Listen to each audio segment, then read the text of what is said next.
इस कविता का जो विषय है, वो जो शब्द है, असल में उस पर कविताएं नहीं लिखी जा सकती। दुनिया की किसी भी कलम में इतनी ताकत नहीं है कि वो माँ पे कविताएं लिख सके। मैं तो बहुत छोटा कलमकार हूं, मैं माँ पे क्या कविताएं लिखूंगा। मैंने एक कविता सिर्फ ये लिखी है कि जब माँ हमारे पास होती है तब शायद उसके होने का एहसास नहीं होता। जब माँ नहीं होती तब जिंदगी क्या होती है, बस मैं ये कहना चाहता हूं।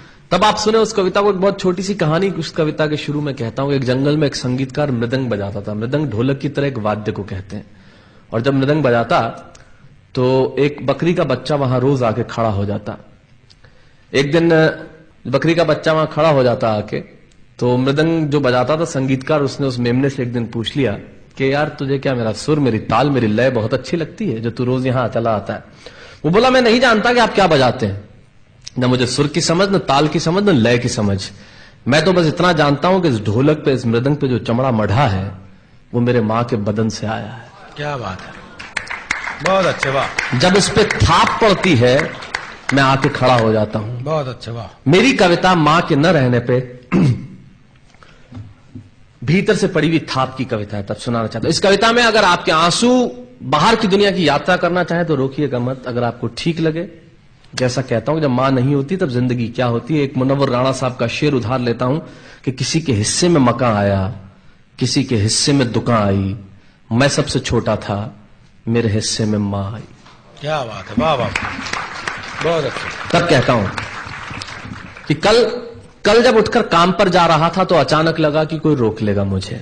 कल जब उठकर काम पर जा रहा था तो अचानक लगा कि कोई रोक लेगा मुझे और कहेगा खड़ा खड़ा दूध मत पी, हजम नहीं होगा। मुझे लगा कोई कहेगा खड़ा खड़ा दूध मत पी, हजम नहीं होगा। 2 घड़ी सांस ले ले, अरे इतनी ठंड और कोट भूल गया, इसे भी अपने पास ले ले। मन में सोचा मां रसोई से बोली होंगी जिसके हाथों में सना आटा होगा।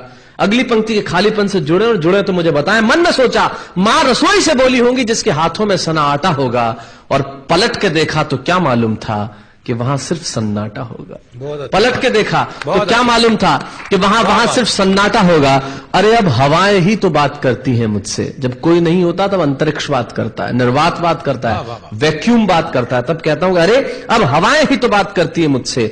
लगता है जब जाऊंगा किसी खास काम से तो कोई कहेगा दही शक्कर खा ले बेटा, अच्छा शगुन होता है। कोई कहेगा गुड़ खा ले बेटा, अच्छा शगुन होता है। पर मन इसी बात के लिए तो रोता है कि सब कुछ है मां, सब कुछ, जिस आजादी के लिए तुझसे मैं सारी उम्र लड़ता रहा। आपने अपने बचपन में देखा होगा, माए हमें टोकती है, यहां मत जा, वहां मत जा, ये मत कर, वो मत कर। तब हम आजाद होना चाहते हैं, और आजादी की कीमत कितनी बड़ी देनी पड़ती है। अगर कम शब्दों में मैंने ठीक बात कह दी हो तो इसका एहसास मुझे जरूर कराइएगा कि सब कुछ है मां, सब कुछ, जिस आजादी के लिए तुझसे मैं सारी उम्र लड़ता रहा वो सारी आजादी मेरे पास है। फिर भी न जाने क्यों दिल की हर धड़कन उदास है।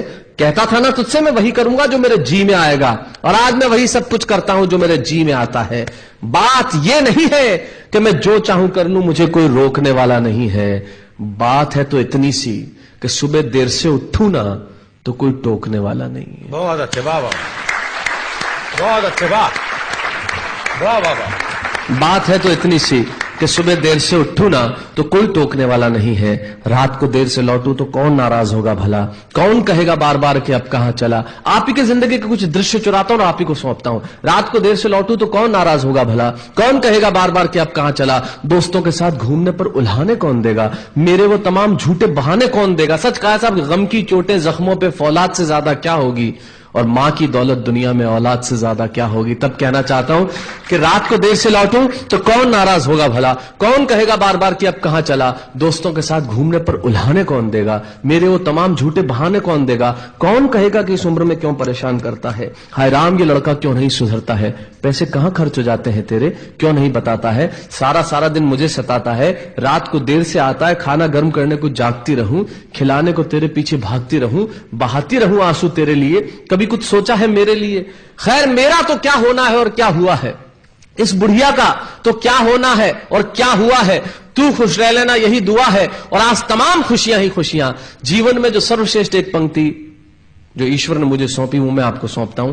कहीं कोई कविता नहीं है, एक बहुत सामान्य सी बात जो बहुत सामान्य ढंग से मैं कह रहा हूं। लेकिन गेट सेट गो जो मैंने किताब लिखी, शायद हिंदुस्तान के पिछले 3 सालों में सबसे ज्यादा बिकने वाली किताब वो रही, 14 भाषाओं में उसका अनुवाद हुआ। वाह वाह में मैं रोज टीवी पे बोलता हूं, मेरे लाखों लफ्ज कुर्बान करता हूं सिर्फ उस एक पंक्ति पे जो ईश्वर ने मुझे सौंपी, और कहीं कोई कविता नहीं है, आप ही का भाव आपकी उठा को सौंपता हूं और देता हूं। और जिस विश्वास के साथ मैंने लिखा उस विश्वास के साथ आपको देता हूं कि मेरा तो क्या होना है और क्या हुआ है, इस बुढ़िया का तो क्या होना है और क्या हुआ है, तू खुश रह लेना यही दुआ है। और आज तमाम खुशियां ही खुशियां, गम ये नहीं है कि कोई ये सब खुशियां बांटने वाला होता, पर कोई तो होता जो गलतियों पे डांटने वाला होता। बहुत अच्छे, वाह वाह वाह वाह, बहुत अच्छे, वाह।